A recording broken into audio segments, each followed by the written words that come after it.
Tony. Come on, show Adam. Felix and Tony. Come on, show Adam. They're the right reason for a new season. Together we rise. Hafa and welcome back to another episode of On the Trail with Felix and Tony. I'm Felix Camacho. I'm running for governor in the upcoming 2022 general election. And joining me each and every week on the moment, on the trail of this campaign is my running mate, Senator Tony Ada. Half a day, Gov. How's everything? Yeah, Looking great. good this morning.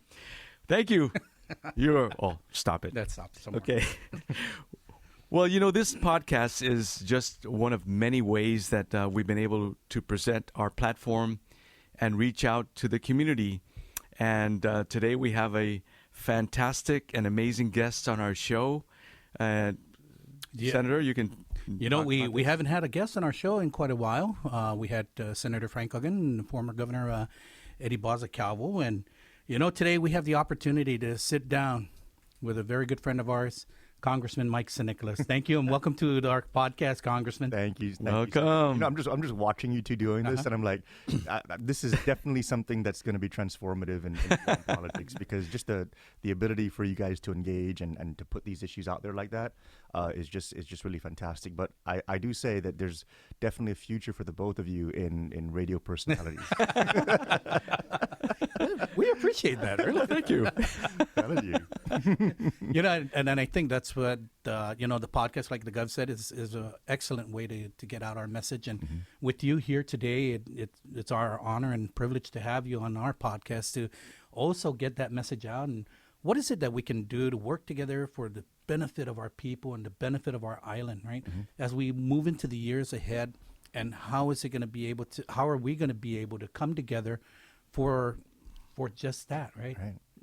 Not leaving anyone out, right, Gov? And Congressman, I think but mostly the people of Guam would really love to hear your perspective. You've been a former senator. You're a sitting congressman. You're candidate for governor. And I think it's, as you mentioned, that oftentimes your perspective, it's always been talked at rather than talked with. And so here's an opportunity to present your perspectives and all that you've seen, because you bring in not only the local perspective, but the congressional, national perspective. And we'd really love to hear that. And, oftentimes I just find it refreshing. And let's go. Why don't we just begin? And you want to have any other comments before we? No, I think this is the excellent opportunity for the congressman to share with us his perspective on the issues and everything else that's before us. All right. Thank you, Congressman. Thank you, Senator, and thank you, Governor. And I think the refreshing thing to really take away from all of this was actually you reaching out, Gov, and asking me to be here. I mean, that's. It's not something that's happened lately, and when you did that, and when I just sat back and reflected on the invitation, I also realized that it hasn't been that way for 4 years. Wow. There really just has not been the kind of collaborative environment at the leadership level that we're supposed to have. And I'm not just talking about in my office, but Senator Ada, too, that the collaboration of the legislature just has not been there. Exactly. And we've seen that materialize even more clearly in just today's PDN story, talking about the continued frustrations of lawmakers with the use of federal money. That's right. And so these environments where there's just talking at rather than talking with is not helping anybody. But the fact that you've reached out and invited me here, I think is the real refreshing thing to take away from all of that, because it's something that just has not been happening. So thank you for the invitation and for wanting to understand different perspectives, because in the end, as leaders, that's the most important thing for us to do, is to make sure we work with everyone. To go on that, Congressman, I'm excited about what the future has. God willing, we're all able to serve, and it would be just an amazing opportunity, where it doesn't matter what party you're from, but if you're willing to serve, and you're a man that's known, you have a reputation of getting things done. And when we think about all that you've accomplished over the last 2 terms, really 4 years of promises that were made by prior Congress men and women that have been there, you've been able to bring it home. I mean, you've brought home the bacon, and Yeah. you've made tremendous contributions, and I think that type of performance shouldn't end. Yeah. And I really would like to look at ways moving forward of how we can continue to use that ability and that God-given talent and drive to further benefit the people of Guam. And you know, it all started with the war reparations. So the language was excluded from the original intent, but you were there to ensure that it was included. And then also moving on with, you know, EITC, just EITC alone, over $60 million that no longer the taxpayers of Guam have to carry on their backs, that the federal government will be the one to pay for this. And that's not just for 1 year, that's every year forward. And everything else that you have brought to Guam, and you have included Guam in many of the languages for the ARP funding or other CARES Act funding that Guam was able to benefit from. You know, so we truly appreciate that. And you know, your 4 years in Congress actually is like 5 or 6 years of work that you've compressed and were able to move it forward. Thank you, Senator. Yeah, no, it's and all of that. You know, that's just part of what we do as public servants, right? We just come in, we do the best job that we possibly can do. That's what we're supposed to do, you know. And we're just so honored to have been given the opportunity. And absolutely, Governor, the work that we've done for the people of Guam, there's so much more that needs to continue. Federally, we were able to close off some serious legacy issues, but there's still more out there that we really need to get over the line. Supplemental security income is one of them. That was always the first bill I introduced in the 116th Congress and again the 117th Congress. We got it into the Build Back Better, but for political reasons that kind of stalled out in the Senate. Right. And then we had the whole inflation issue now totally shutting down all new federal spending. So that's definitely an issue near and dear to my heart and to thousands of families here on this island that we still need to get through. But I really enjoyed that conversation that we had over dinner right after the election. When we talked about some of the issues, Governor, and one of them was this SSI issue, and you came straight out and you said, you know, there's nothing holding us back from exploring how to fund that locally. Started as a local program. These are your words. Started as a local program, and then once we get it federally transitioned, you know, I mean, that's the kind of forward thinking that we need to really embrace, because as much as we always want to point to the federal government as someone who's or as an entity that's not there when we need them on these particular issues, there are things you can do locally to get in front of them so our people aren't hurting as much as they are today. Yes, and I remember you had mentioned it could be formulated or patterned after the federal system and using the formulation and calculations. And it would be a simple transition when we eventually get SSI federalized. But you know, I have to say that this whole conversation, it began, the idea about funding SSI locally came from an attorney, you know, John Weisenberger, who said you have to recognize that Guam as an unincorporated territory gets a tremendous amount of federal dollars in the way of taxation. And Section 30 is an example. And it's only going to grow with the increased military population coming down, and we'll eventually get into talking about that. But he said, you know, we're dealing with the most needy section of our community. You know, those that are poor, those that are disabled, those that are elderly, and the amount of money they get, I believe, is less than $200 a month. And so, if we could take a portion of this and working with the legislature, get it introduced and formulate it to the point where it can be an easy transition into the federal program eventually, that it's going to be a tremendous benefit. So let's do this, right? Yeah. And it's not unheard of. I mean, like, for example, when Medicaid wasn't covering our COFA migrants, Right. we had them covered under MIP. You know, so the ability for the local government to use local policy to respond to a service gap is not unprecedented. You know, Right. and so I mean, those are the kind of conversations that, you know, are totally nonpartisan conversations. Right. You know, we're talking about people who are struggling, disabled, our disabled community, and how do we creatively respond rather than you know making excuses for not delivering Exactly. for them. And I wanted to drop another thought and maybe even a policy that we can pursue. It's perhaps something, I don't know if you've got any time left before you guys go into recess, and then we've got the elections come in, you know. But there are a certain number of states that don't tax for military retirement pay. And the states that don't tax military retirement pay include Alabama, Arkansas, Connecticut, Hawaii, Illinois, Iowa, Kansas, Louisiana, Maine, Massachusetts, Michigan, Minnesota, Mississippi, Missouri, New Jersey, New York, North Dakota, Ohio, Pennsylvania, West Virginia, Wisconsin. There may be more, but these states don't tax military retirement pay. Perhaps it's Military something. retirement pay. Yeah, military retirement pay. It's something that we should look at because of our veterans. In fact, one asked me last night, Governor, would you consider something like this? I said absolutely, and we'd have to work with our congressman. You know, that's an incredible proposal, Governor, because not only of course does it address a veteran need and those fixed income communities that are really struggling under this current inflationary environment. Yes. But that's just one of many other things we can do to bring our people back home. You know, if you're a military retiree in the States, you know, and you can say, hey, I can go home and I'm not going to have this tax burden.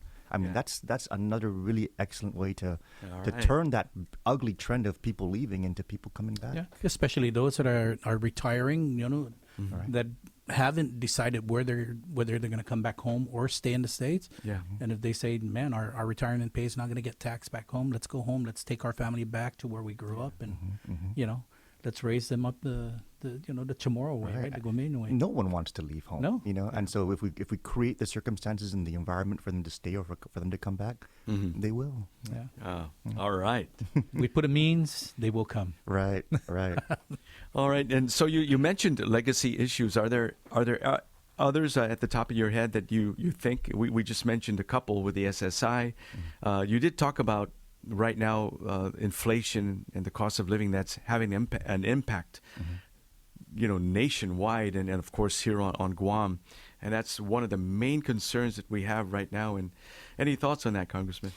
Well, you know, the inflationary environment is of course affecting the entire country. It's affecting the globe. Actually, it's hitting Europe. It's hitting Asia.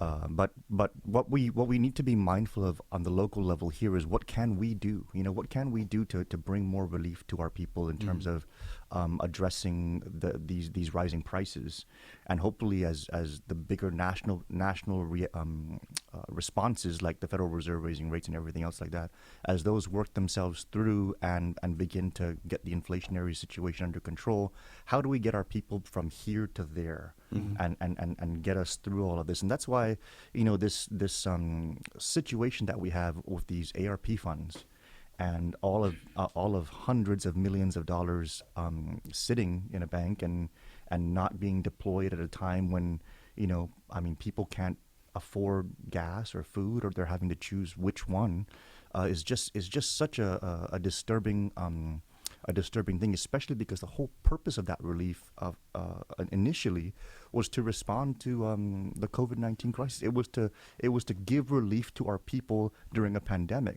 Now they're having the double layer of this inflationary nightmare, and they still haven't gotten any. That relief money's still all sitting in there. All right. And so, you know, that I think is the immediate term thing that we need to be talking about, and our community needs to be talking about it more. And our media needs to be really digging into it more about how is it okay for something that was meant for relief back during a pandemic, and now our people are hurting twice as much, and that money still is not getting out there. How is that okay? Yeah. You know, and what's just bothering me constantly about it is, you know, back when the balances were bigger and it was $500 million, they said, oh, that $500 million, we're holding that because we're going to build a hospital and it's all obligated. Right. And then they moved on, and then the conversation shifted, and it's like, oh, it's 300 million, and we're holding all that for a hospital, and it's already obligated. And then now in that news story I talked about earlier, now it's only 160 million for the hospital, and oh, by the way, it's all already obligated. You know, those balances are dripping out somewhere.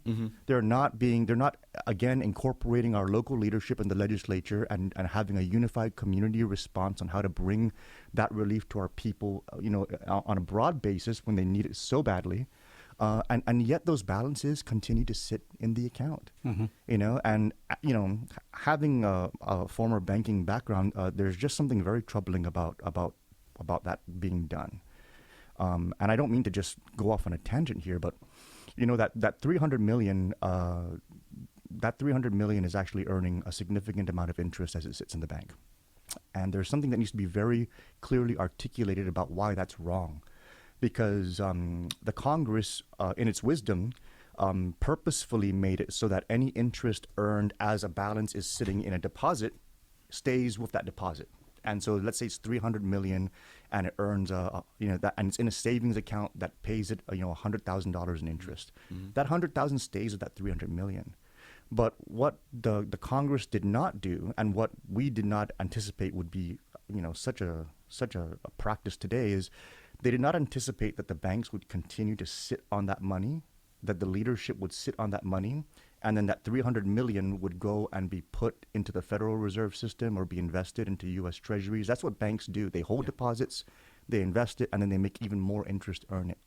And what is the interest that's being earned? Right now, because of the Federal Reserve raising interest rates so high, it's about 3.15%. It used to be about 1.9. It's been going up since January. And 2.5 and now 3. Right, 3.15. And so when you do the math, I mean, simple math, $300 million at 3.15% is over $9 million in bank earnings on that 300 million just by having it, just by sitting on it and putting it into the Federal Reserve.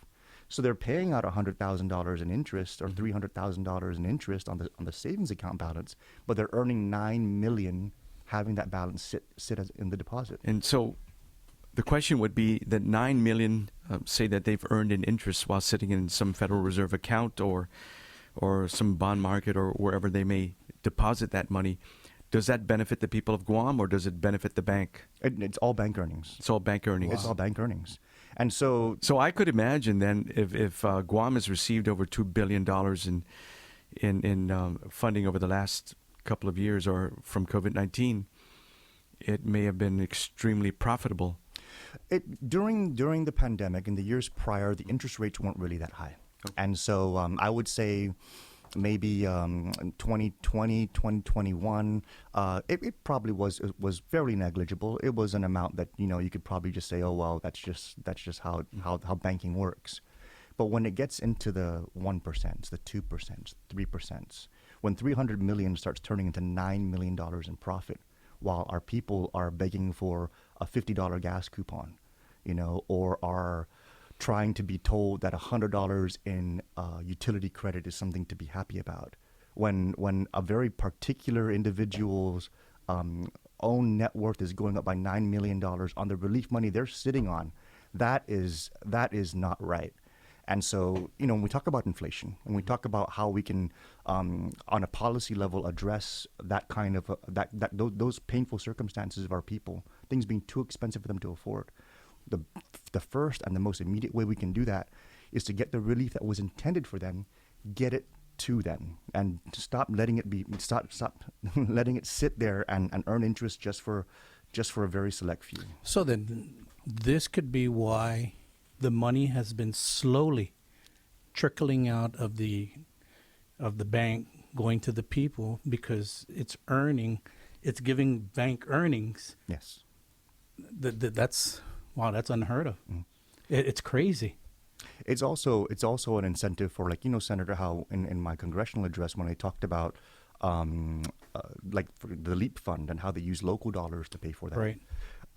That's also an example, because instead of tapping into instead of drawing down from that federal balance, you know, they're using the local funds, right, and keeping that balance there so that those earnings are maximized, rather than using those federal dollars and allowing for those local dollars to be reappropriated elsewhere. Because if you had appropriated it and they had used those federal dollars, then it wouldn't be in that bank account sitting there earning that interest. Yeah. Yeah. It's So just- it's that's important. that's currently happening still with the remaining 200 and some odd $1 million that's still sitting in the bank, Yes. still earning. Just still under has bank 300 million. earnings, and Yes. oh my Yes. goodness. And just, I mean, on an outlook basis, the interest rates aren't going to be going down anytime soon. I think the odds are now from the traders' desks on the Federal Reserve's next action is another 75 basis point increase. So it's 3.15% now. It's going to go up to almost 4% in the next month or so. And so that $3 million now on a 12-month annualized basis is going to earn $12 million in earnings for the bank. Wow. Yeah, and you know, I'm the banking system is the banking system. Fine, banks are going to make money, but when your people are hurting, you know, and when there's this almost blatant conflict of interest in your policy and your decisions and how you're financially benefiting from that while your people are hurting, it's just not right. I mean, You know? I think you need to take a look at. I know that there was a report that came out that talked about how the monies were spent. I think that was part of the legislative inquiry, where certain senators were saying that the people of Guam are left in the dark as to how these monies are being spent. We still, as a territory, under the governor's declaration, are in a state of emergency, which began in March of 2020. And so 31 months later, we still go, I think it's every 30 days, she will extend it and extend it and extend it. And it's very interesting how this is done during an election year, where, again, procurement and where the monies are being spent, there's very little limitations on what they can do under an emergency declaration. And so many questionable expenses. People are very happy that roads are being paved, but it is very politically motivated. And then here's another thing. That report talked about how the bank has charged $10.1 million for credit card fees. Again, a very, very lucrative transaction and fee that is being charged.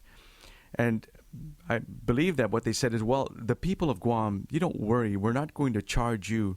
You're not going to have to pay the credit card fees and how we're getting the money out to you. The government will do it.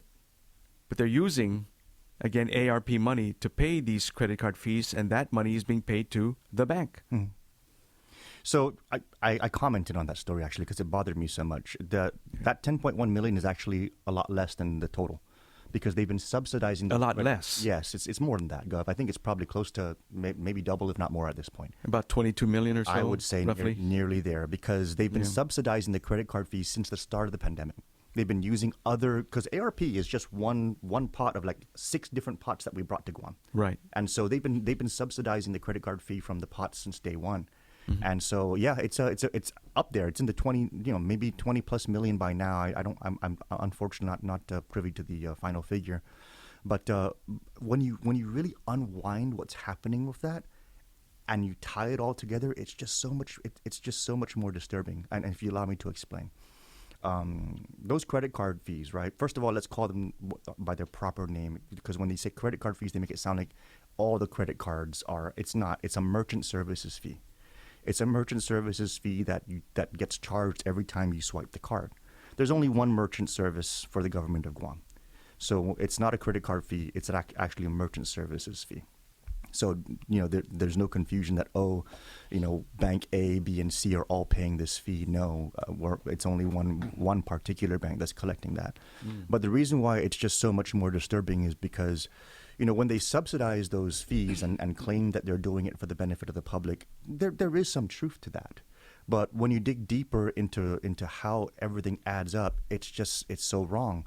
Here you are sitting on $300 million cash that you can give to your people to be able to pay those GovGuam expenses, to be able to pay those bills. But because you're not giving it out to them for them to be able to use for that, you're forcing them to have to find other means. And what other means are they going to turn to? their credit card. Mm-hmm. And so instead of them getting the cash that they're supposed to get because you're sitting on it earning interest off of it, you're forcing them into credit card debt. They still have to pay interest on the credit card. You're forcing them into credit card debt because they're so desperate. And you're incentivizing them to do that by subsidizing those fees. And by incentivizing them to do that with those fee subsidies, you're making all of that profit. If those fees weren't subsidized, people would probably be trying to find other means to pay those bills, or the public would be screaming even louder for that $300 million to be released because they don't have any other alternatives, or because the cost is too prohibitive for them to really consider using their credit cards. But by subsidizing it, you're burying them under credit card debt, and you're continuing to monetize the federal relief dollars, and again, channel those into a single banking entity that has a very blatant conflict of interest with the leadership decisions that are creating this environment. So, I mean, there's tens of millions of dollars that are being made here at the expense of the suffering of the people of Guam, and not getting them that relief money. It's all compounded. Are these funds, these monies audited? Does the federal government come back to audit them, or is this the discretion of the governor, and what goes? So, I mean, we looked at it, Senator, and yeah, the federal government will come in and do some audits, and I'm sure they'll find certain things that are questionable. But what's just so bothersome about how all this that we're talking about is structured is that I really don't see anything necessarily illegal with it. Mm-hmm. You know, I mean, it's tens of millions of dollars that are benefiting the governor directly or indirectly, but it's just I don't see necessarily anything illegal because the legislature keeps authorizing those emergency powers, and because there's nothing illegal for a bank to take deposits that are being left in its balance sheet and put it to the Federal Reserve to earn interest. You know, so it's all above board, but in a very, very, I mean, it does not look right, smell or sit right. It may not be illegal, but the question becomes: is it morally and ethically right? Correct. Is it right? Correct. Right. Yeah, for example, this whole idea about the new hospital that they're planning to build up in Eagle Field, we all know it's going to cost well over $1 billion. And so we're going to reserve $300 million or $600 million. It's down to $300 million, now down to $160. So it keeps leaking, and the amount that's being reserved keeps dropping. And from $300 million, we're down to like $290 some million. But by justifying the fact that we are holding these millions of dollars in the bank account for the purpose of building a hospital that we all know is years out, it justifies in their mind and in their explanation to the people of Guam why we're holding it while they're making all this money. Right. And that is not right. It's not right, Gov. It's an empty promise for financial gain. And that's shameful. Where that money can go to the people who need it right now. And the many businesses that have been shut down. And one thing that Tony and I continue to hear on the streets would be, you know, like one lady that works as a sales clerk in one of the vitamin shops said, I made just a little bit more than the threshold, and so I was never able to qualify for any of the help. And yet, working, you know, this job and another, and my husband working also a job or two, we're considered moderate income, and we fall in the gap that we were not able to benefit from all this help. Yet we don't make enough to pay our mortgage, to buy our gas, you know, to feed our family, and we're struggling day in and day out, and that's the forgotten group of people, the moderate income, middle income earners that have been suffering too. And so, yeah, there's many people out there suffering, and it's really concerning. Yeah. Another thing that they brought up, and then we can discuss these, is they would say, look at all the programs that are being offered out there. I saw this on the newspaper. It was a full-page ad. It was a three-quarter-page ad. It was on social media. It was up on the billboard, the electronic billboard as we're driving. When you go onto Facebook or you go onto YouTube, all these ads are popping out, and it's all paid for by the office of the governor, or it's paid for by federal funds or paid for by GITA, but yeah, they're paid for by federal funds. And when you add, I think we were talking a full-page ad in, say, for example, one of the local print newspapers, we're talking $4,000. And this has been running month or day after day after day now, and we're going on, 31 months of emergency declaration. Can you imagine the hundreds of thousands of dollars that have been paid just for advertisement when that could have gone into the pockets of the people that really need it?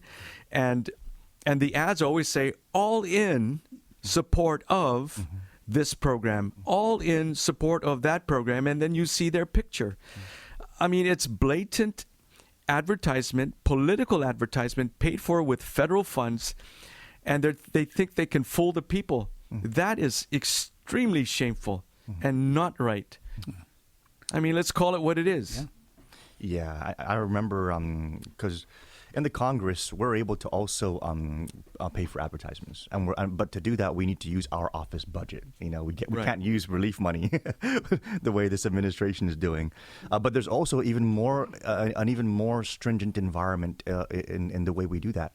Our picture has to be only a certain size. We cannot be the dominant. We cannot have a dominant visual presence on the ad. Right. The advertisement needs to go through a franking commission that needs to approve the advertisement before you actually go out and run it.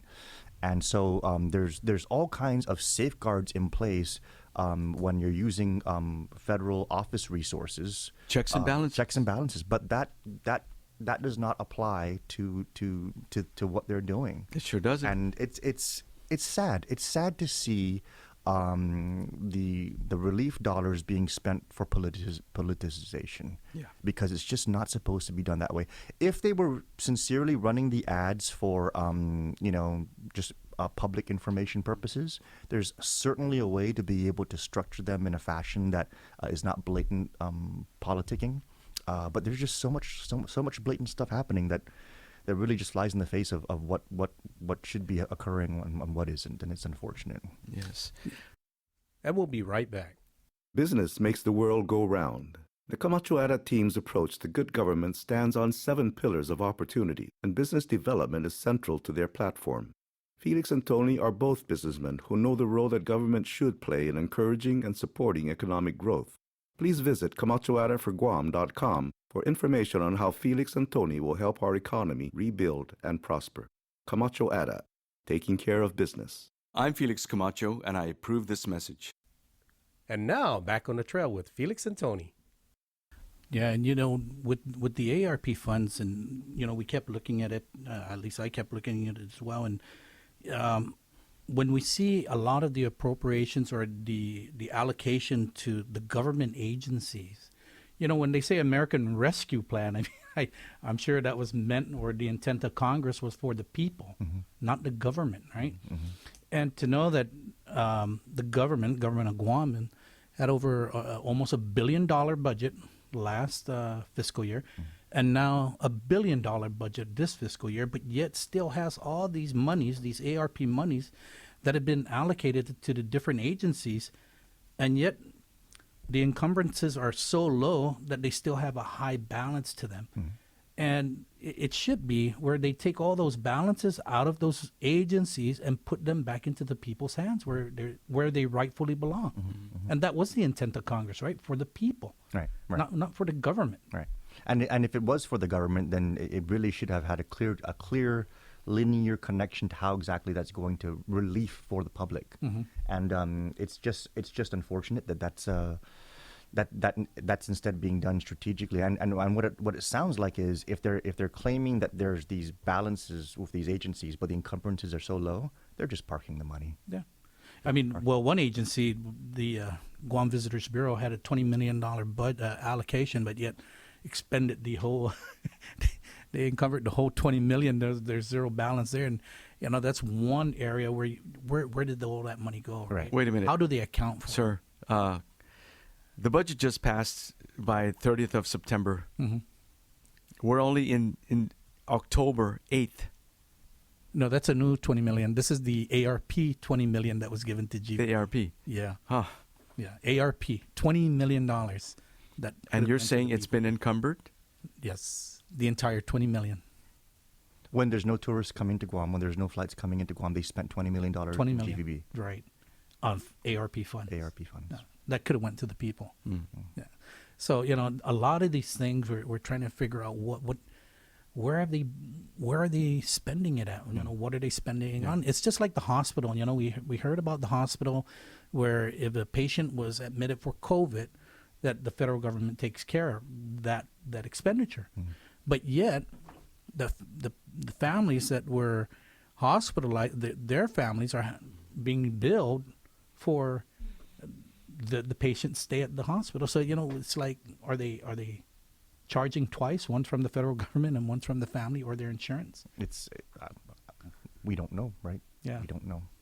Yeah, and all of these issues, about how the resources are being deployed, it can be as much of a political conversation as anyone wants to interpret it.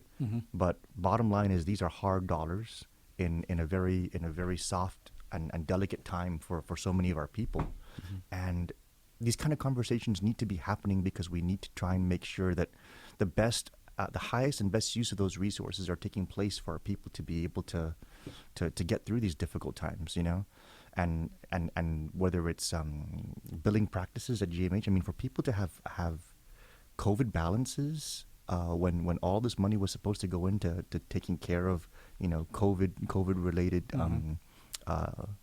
treatments, that's just very sad if people are suffering even more as a result of that. It's really Well, I understand that they've enlisted the help of private sector collection agencies to go after these people.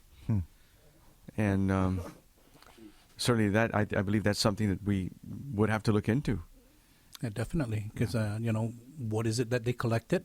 Who did they collect from? And is the fees that's being paid to this company worth what they have collected? I mean, you gotta. And even then, I mean, in one breath, right, we're seeing agencies receiving ARP funding and Right. using it to subsidize their operation. Why isn't the hospital receiving that funding to beef up its own collection operation? Why was that outsourced? Yeah. That is very interesting. Well, they're probably using government employees for the collection operations, but yet the company is still probably benefiting from the government workers. Yeah. That would be something else entirely. Something else to look into. So Congressman, I think we'd really like to hear from you again. Some of your ideas, your thoughts, on governance, and again your perspective coming from Congress, House of Representatives, and there's a national, there's a global, regional issues, and of course issues that affect our island. And any thoughts on that you'd like to share with the people? And Gov, I think hooking on to that is that come the new year, right? Where do you think we should start from, and how do we build upon what foundation you have laid already in Congress, and how is it that the local government, the Camacho Ara administration, may be able to tap onto that and build from your foundation on up, working collectively and collaboratively with each other. Exactly. There, like you said, there are legacy issues out there, and again, to add on to this, I'm sorry, we're just piling on issues. I've through the years I've looked at how other territories other than Guam, you've got American Samoa, you've got the Commonwealth of the Northern Marianas, again with Kaliti there. We've got the Virgin Islands, and we have the 800-pound gorilla among territories called Puerto Rico. Right. But it was Puerto Rico that has been extremely successful over the decades in how they've established a presence in Washington, D.C. At the congressional level, at really all levels where they've had individuals set up, and then a full-fledged operation. that works not only with the elected representatives, but with the government, the executive branch, the governor's office, in pursuing and going after so many opportunities in the way of funding and programs that we have simply missed out on over the years. And I think it's just a mindset and approach and how to structure this. And maybe we can even throw that in there in that conversation. Yeah. So Take your pick. yeah, I actually wrote them down. I wrote them down, and this is Thank you. really- yeah, this is really great stuff, guys. Because I mean, this is the people want to hear. They don't just want to hear about what's not being done and right and how things can be done better, but they also want to hear what's going to be different. Right. What are we going to do and how are we going to do it, regardless of And let's be transformational. exactly right. Yeah. Hey. Yeah, and that's just something so important for us to really keep in mind is what are the people looking for in the leadership question that they have to answer, and a lot of the ideas that I've had on that end, especially kind of touching on what you talked about, Gov, is we have so much to gain by making sure that the Guam presence in Washington, D.C. Is front of mind. And one of the things that I encountered when I first got into office out there was there was in the Congress a perspective that territories are almost liabilities. You meet with a territory, you sit down with them, they're going to just keep asking you for something, What we did in Congress, and this really helped us to be successful in our advocacy in the end, was we flipped it and we said Guam. We went into these meetings, we went into these hearings, we went into these caucuses and these committees, and we said Guam is not going to be a liability. Guam is going to be an asset. We're going to contribute to the conversation. We're going to be a part of helping our colleagues realize their bigger picture issues, and we're going to speak to circumstances that are affecting all of Americans and all of the American people, not just our people. And in so doing that, earn the respect of our colleagues and then have them likewise reciprocate. And it worked out so well. And so going forward, there's much to be gained for Guam, for us to have Guam become even more of an active player in the way that issues are addressed, not just of interest to our territory specifically, but ancillary issues that Guam can speak to that would benefit the greater country as a whole. One of the obvious ones, of course, is national defense and security and the China threat. But there's so much more that we have to contribute in conversations regarding diversifying industries and opening up trade opportunities in the region, and how do rural communities, what do rural communities need in order to grow and develop? Right. That's a particularly keen one because we are one of those. There's hundreds of rural communities throughout the country that are represented by members of Congress, and if we can bring a voice to the rural message and the struggles of rural communities in a unique way using our own experiences, we can really help to be advocates for those particular areas as well. And so there's just a lot to be gained by Guam, looking forward to being a bigger player and not just being the liability that we sometimes had a tendency to take as a direction in the past. But one of the things that I've really reflected on when it comes to the past is just how different circumstances can create different realities for our people. And I've reflected, like, for example, on your time in office, Governor, when you were serving. It was a very difficult time. Oh, yeah. And of course I'm preaching to the choir here, but just reflecting on it, you were struggling with so many natural disaster crises. You're struggling with physical crises, and these were on your first day in office. Yes. And I'm bringing it up because I can relate because of what I experienced on my first day in office. Coming in and seeing an environment that was just not structured to fully maximize the good that we can extract from it. And so that was a situation you walked into. That was a situation that I walked into. But I've always had a question. yeah. When you look back in time with Wampat and of course late General Ben Blas and then of course you've had Robert Underwood and Madeline Bordalio, they've always sought to sit on the National Defense Committee, but you chose otherwise. What was your thought process and what was your strategy in how you went into the Finance Committee? So defense, it makes obvious sense for Guam, right? Because of our military-based presence and the circumstances in the region. But the Finance Committee, I saw it as a really good opportunity because it's one of 5 exclusive committees in the Congress, and so the way the Congress structures itself is that they have all these committees, and members can sit on multiple committees. But some committees are considered to have a certain level of power and influence that if you sit on one of those committees, you can't sit on another one as a full-fledged member. You can waive onto it because maybe if there's a vacancy, the chairman can waive you on, but you're not considered a full. You're considered a waived member, not a full member. Among the 5 key committees? No, among all the committees, but among the 5, there's only the 5 exclusive. Right. So if you sit on one of the 5, you really can't sit on any other unless you get waived. Wow. And so that's how important these committees are. And so I said, okay, we need to be in those spheres of influence. The Defense Committee is not an exclusive committee. It's just one of the regular general committees. And so we said let's take advantage of the sphere of influence that can come with us being in that kind of a committee. And so we got onto the Financial Services Committee, and it really turned out to be beneficial, not only because of our ability to influence the Congress from that sphere, but when you have these big packages moving through the Congress, they touch all of the exclusive committees.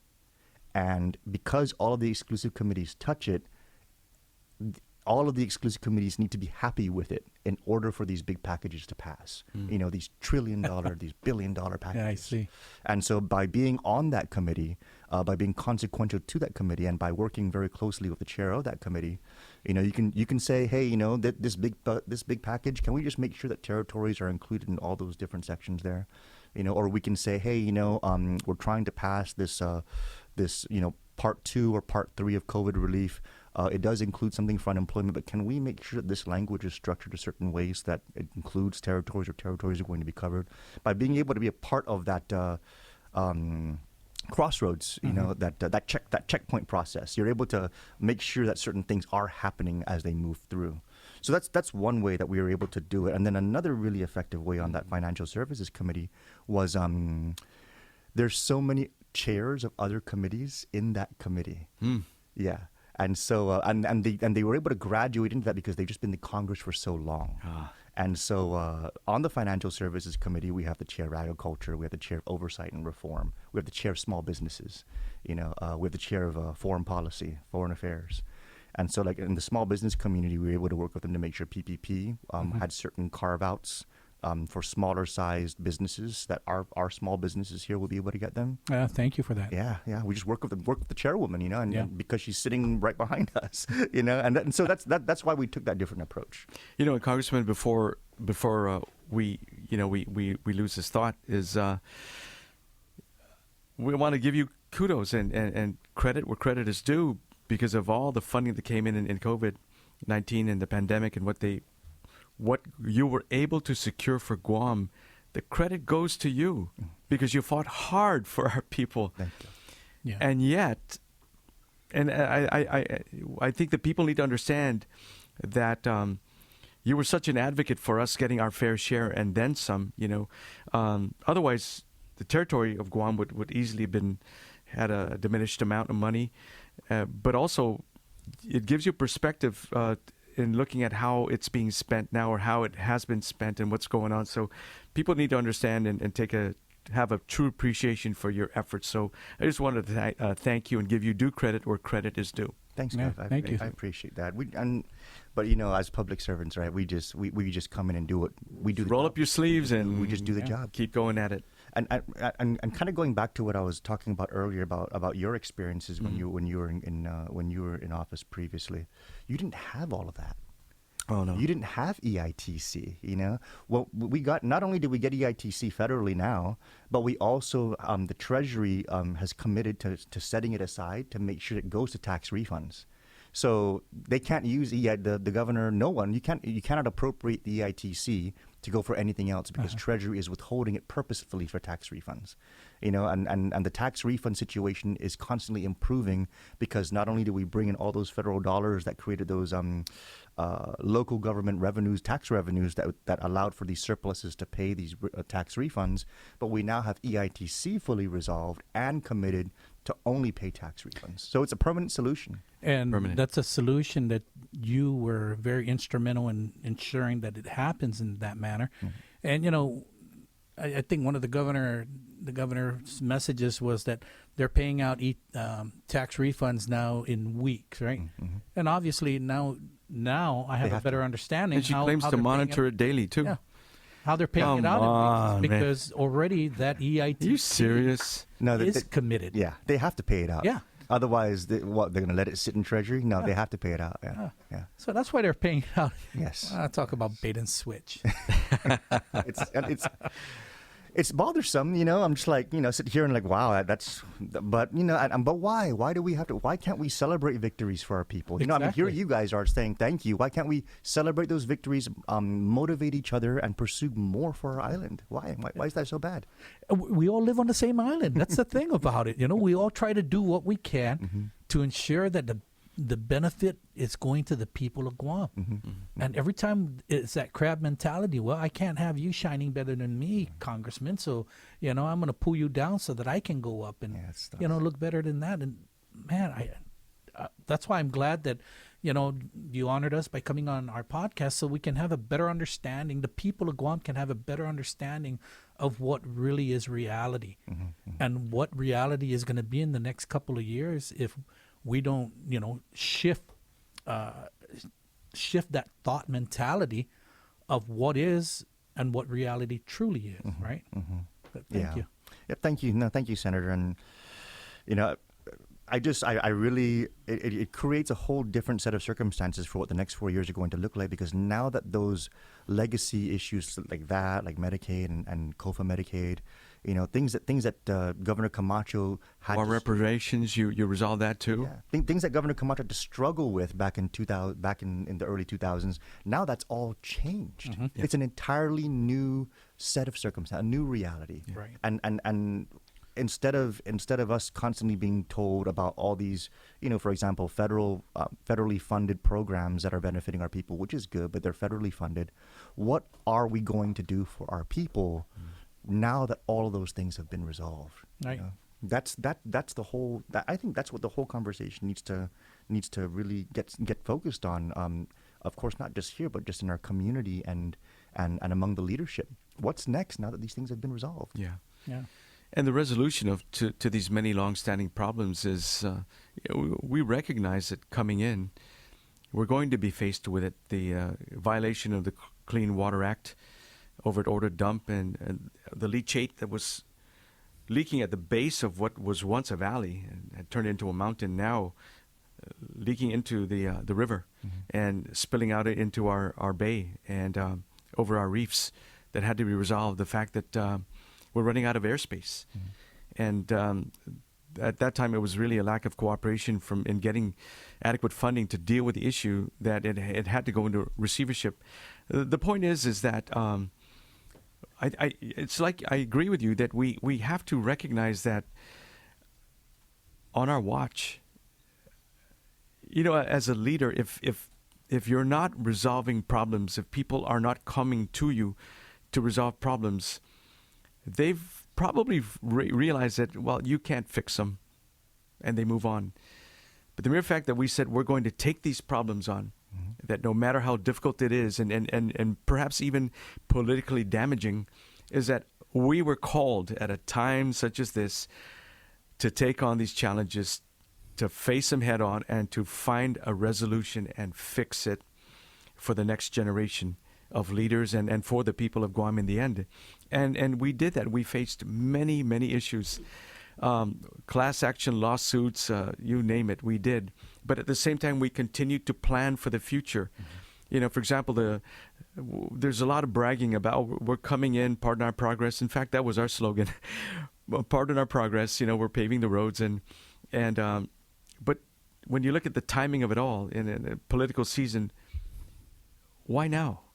Well, obviously, because there's an election at hand. But the fact is, you've got to keep working at it. So even though you were resolving and dealing with lawsuits and issues, you have to plan for the future. But I feel like our island had gone into a comatose state for the last 3 years, and now we're finally coming out of it. So the challenges moving forward is going to be, again, how do we fix the mess that was created? And it was not just created by the circumstances and this pandemic, but decisions that were made at the executive level that had an impact upon us, and which has us where we are here and now. So moving forward, it's going to require a lot of visionary thought, a lot of cooperation. We got to think outside the box. We have to be creative. We have to be resourceful, and we got to roll up our sleeves and work. During your time, Governor, you did what you had to do to get Guam through without all those resources, without EITC, without Medicaid, without almost $3 billion in federal relief. Yeah. I sit back and I ask myself, in this present day, under these present circumstances, where would our island be if that same reality then was the reality today? Yeah. If we failed to get PUA, which was $1 billion into our people's pockets. Wow. If we failed to carve out the small business amounts for PPP, and our small businesses got left out the way they got left out of restaurant relief, if we failed to do that for that program, if we did not include EITC into these packages, if the Medicaid cliff, which is still an issue, actually falls off, if all those things actually did not happen, where would we be right now? Oh. There's a lot of conversation about all these programs and all these great things happening, and we're so glad that we were able to be in that position to help and rescue our people in that way. But to do an unfair comparison of what's happened in the past when none of that was there, and what's happening today when all of that is there, it's not even apples and oranges. We're talking about fruit and vegetable here. Yeah. It's a completely opposite set of circumstances and realities. And when you take all those variables off the table and you level the playing field and you sit back and you ask the question, what's actually happened without all of that? What's actually gotten better? That's where the frustrations just become even more obvious. Schools, and the broken schools. With all the money that's been put in there. The quality of life on Guam has suffered greatly. Families have had to pack up and leave. Grandparents are wondering, where are my children, my grandchildren? I've talked to many people that said they had no choice, they have no hope. But we need to restore. We need to revive. We need to bring back energy and belief that things are going to get better. And when you think about what happened over the last 3.5 years, I think back to my father's time. My gosh, when I think of my father, when I think of even my time and Eddie Calvo and Governor Joseph Atta, Paul Calvo, we've been builders. We always have the mindset that we've got to lay a certain foundation upon which to build. But what's happened over the last 50 years crumbled. I mean, entire industries have gone under. How many businesses have been put out? Over 1,000. How many people have remained unemployed? And then you think about the fear in our community. You think about the crime. You think about the drugs that are rampant. People are the quality of life on Guam is saddened. Then it's exacerbated further by the rate of inflation, the cost of living. How much it costs to get even a gallon of milk. My gosh. And when I when I came into office back in 2003, when you look back between the previous 10 year from 1993 to 2002, at the end of Carl Gutierrez's administration, we went from what was at one time it was a 500 some million budget. It was 551 million budget for Governor Gutierrez coming in 1993, 1994. By the time I stepped in, 10 years later, all right, it was at 320 million. That's how bad things got. So we were at a record low, and having to build up on the backs of a couple of storms and SARS, the fuel tank burning down south, having to go to Washington again and establish relationships with the federal government, saying, look, I'm a new governor. I'm coming in. These are what I stand for. This is what we are working for, and building relationships and building trust, saying you can trust me. I'm going to work with you. We are going to be held accountable for the mistakes that were made by the government, but you've got to help us also and hold up your end of the bargain. And by building that trust and relationship, working with the industry people, that's the other thing, is that, you have to realize that as a leader, influence begins. Leadership is influence, nothing more, nothing less. And in using that authority and influence in a beneficial way, and working with the community, the stakeholders, and everyone involved, there's this synergy that's created, and there's a renewed hope and energy that comes, and it's amazing what can be accomplished. So Tony and I know going in, we're not going to do this alone. We can't. We're going to need everyone to come together. So anyway, that's my 2 cents. No, that alone, that kind of perspective, and that kind of engagement, it would just be so motivating for our people. I feel that there's such a malaise, there's such a demoralization out there in the community. I really believe that this low voter turnout was a reflection of that. Yes. There's either a disgust or a disenchantment or a disinterest. But I think that it's all born from that just not being the way things are done around here right now, Gov. There isn't that kind of collaborative, working together type of engagement. Can I share that crab mentality that Senator Tony Atta talked about? Yeah. One quick story. We were I was in GPO and stopped by a little shop, had some ice cream, talked to the man behind the counter. What's your name? He tells me his name.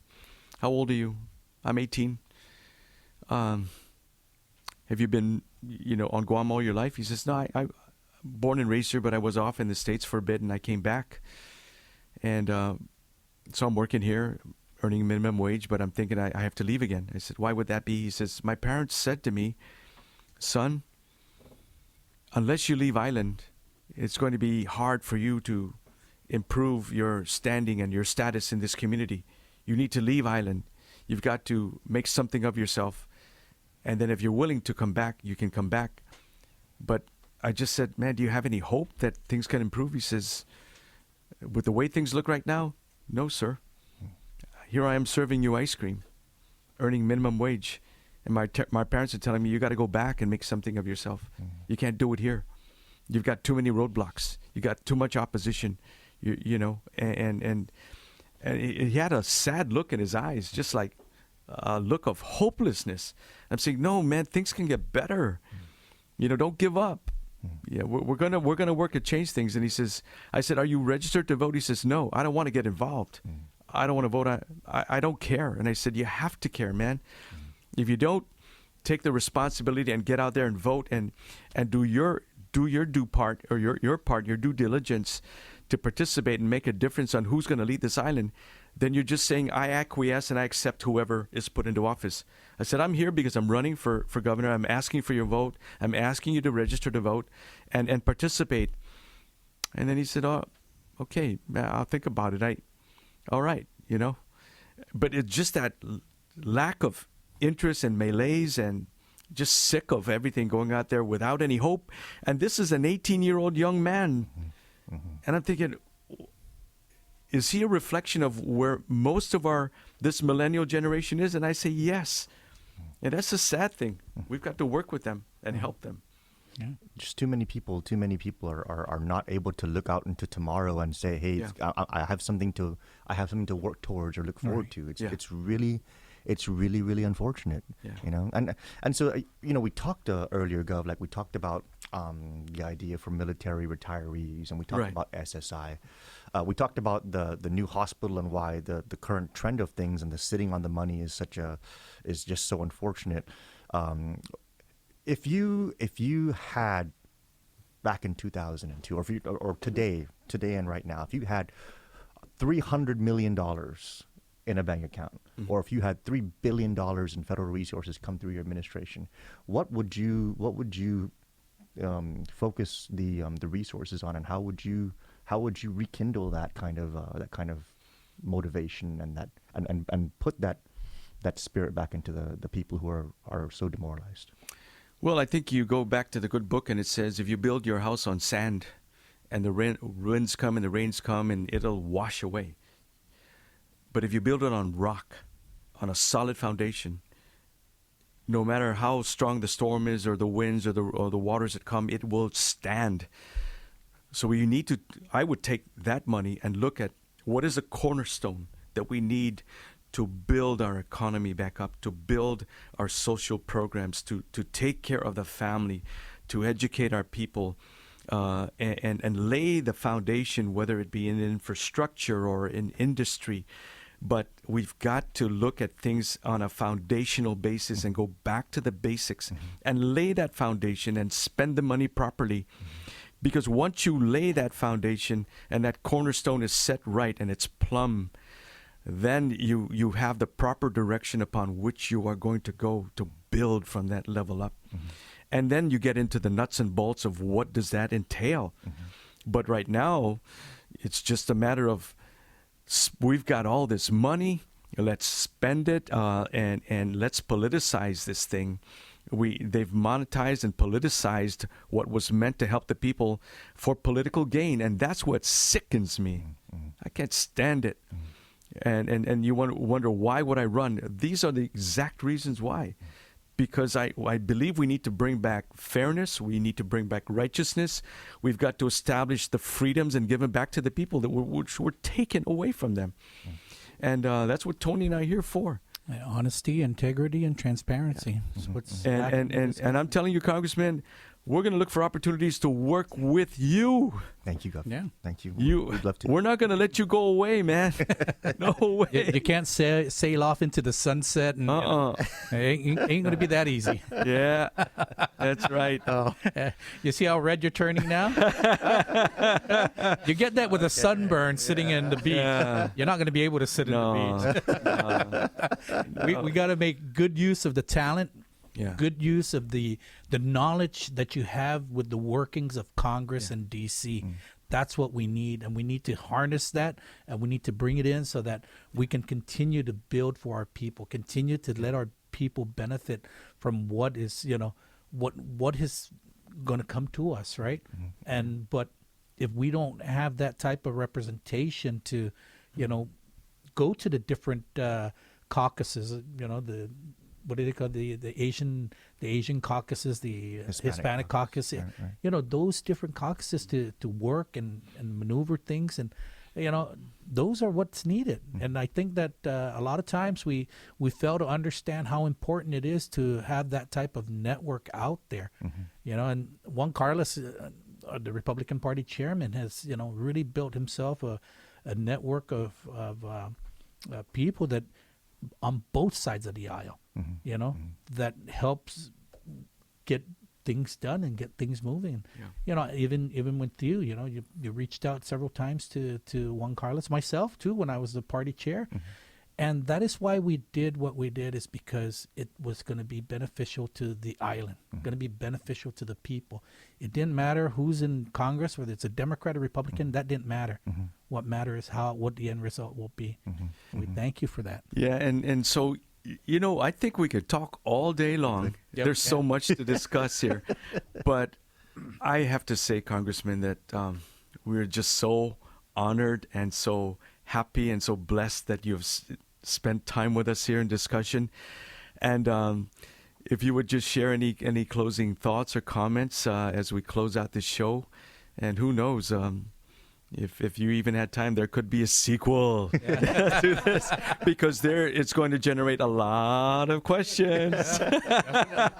Well, thank you, Gov, and Senator, thank you, and answering these questions is always, whatever questions come up, we'll definitely make ourselves available. Right. I think for me, this has just been such a wonderful experience. Just the invitation alone was so uplifting. But the conversation today, it was very inspiring. The refreshing approach of trying to bring people together who are able to create solutions for our people. That's what we need to do, and that's what we're talking about, and that's the message that you're bringing in this conversation. And then, Governor, when I asked a question about what would you do, Mm-hmm. you handled that in such a way, because oftentimes, when posed a question like that, I found that the natural response is to kind of throw out these like really, really big, almost pie in the sky ideas, something that's going to sell, something that's going to be sexy. You actually talked about foundation building. Foundation building and allowing for something very solid for our people themselves to be able to build and grow our island from.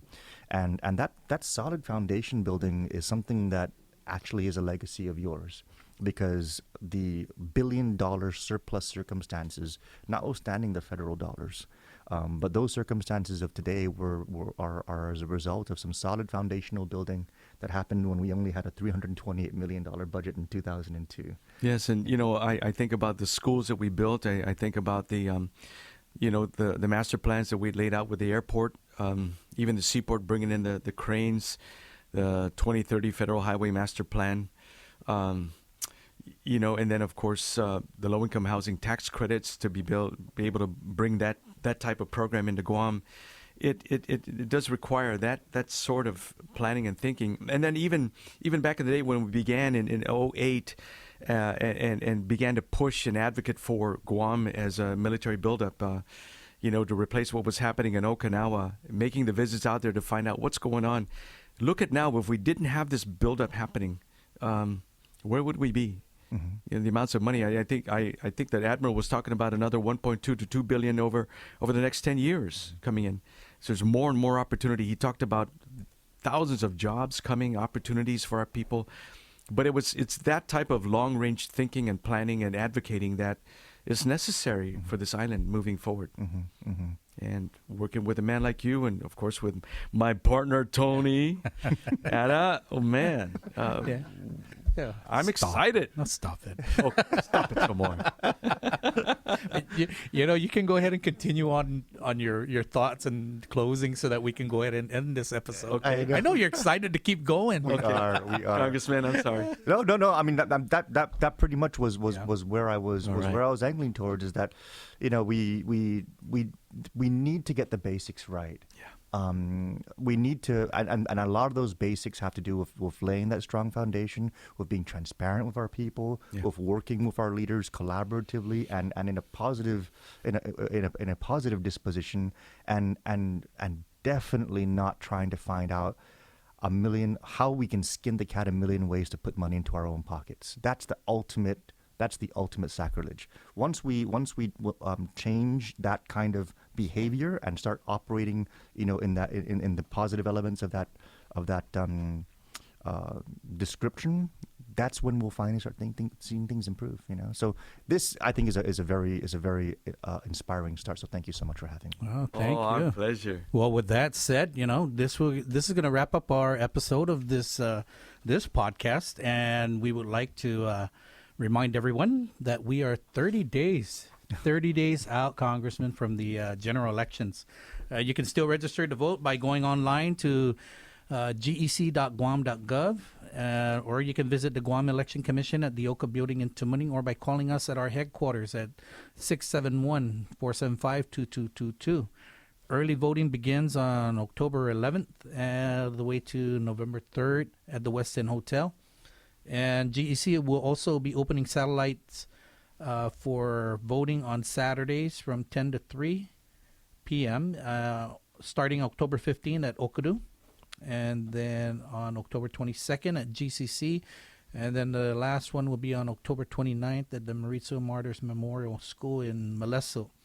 You can ask questions through our social media. Engage with us on the trail at any of our social media platforms, Instagram, Twitter, and Facebook. And we're still looking for that video or audio, questions. We always encourage them to, give an audio or video, but a lot of them just type in, so not a problem. And your questions can be sent to us, like I said, in text, audio, or video. So we're still looking for the audio and video. And we look forward to engaging with you in the digital space and answering your questions on the show. And if you have any questions for the congressman, please don't hesitate to ask your questions, and hopefully we can get him to another segment of our podcast so that he can help us answer those questions, and we look forward to it. I just want to share a message I received from a friend, and if I can just be allowed to read it. He says, and this is to the voters of Guam, he says, maybe you lost hope, but there is always hope when you vote for the right leaders to protect and clean up our island. So he said, vote for the future of your children. Vote for the safety of your parents and your families. And vote to make your personal contribution that you care about this island by participating and that you want to feel safe again. So I just encourage anyone out there that's sitting on the fence, don't remain lukewarm. Don't say, I'm sitting on the fence or I'm sitting on the sidelines. You've got to get involved and make a difference. So please vote. Vote for your future. Vote for your children, and participate. Vote Camacho Ada. Vote Camacho Ada. That's the best way to go. Thank you. Thank you. Congressman. Thank you. Hasta Dios. Adios. Thank you, everyone. Masi. Have a good day. Bye. Felix and Tony. Camacho Adam. Felix and Tony. Camacho Adam. They're the right reason for a new season. Together